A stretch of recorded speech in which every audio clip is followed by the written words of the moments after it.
mitaleilla, joten 2 ihan uutta maata tuonne historian kirjoihin kirjataan tämän kisan myötä. Mutta nyt ihastellaan vielä päätteeksi Simone Bilesin permanto.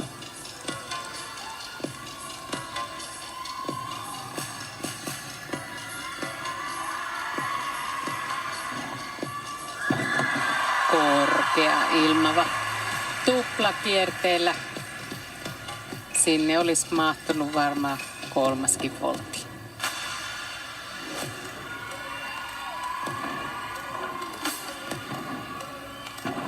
Ja kevyen näköisesti tekee eteen voltista yhdistelmästä tuplakierteellä. Vaikeutta piisaa.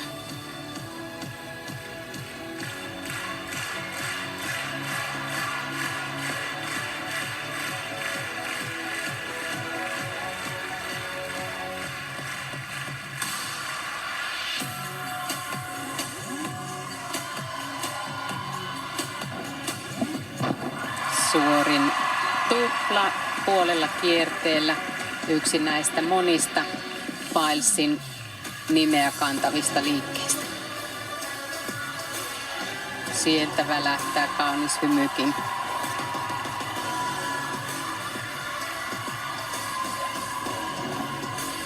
Ja suorin tuplaan päättää, kuin ei tuntuisi missään tämä permantossa. Erinomainen sarja, niin erinomainen sarja, ja on niin ihana nähdä urheilija, joka on kamppaillut omien demonien vaikeiden tilanteiden kanssa palaavan näin onnistuneesti kansainvälisille kilpailuareenoille.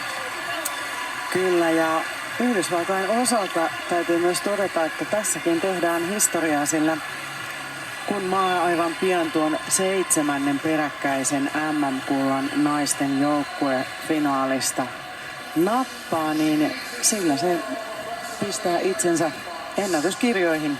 Maa, joka on napsinut eniten peräkkäisiä MM-kultia joukkofinaaleista. Kyllä, mukaan lukien miehet. Edellinen tasasia taisi olla Kiinan miesten joukkueen kanssa. Ja nyt tällä mahdollisella tai todennäköisellä voitolla USA tosiaan kiilaa ykköseksi.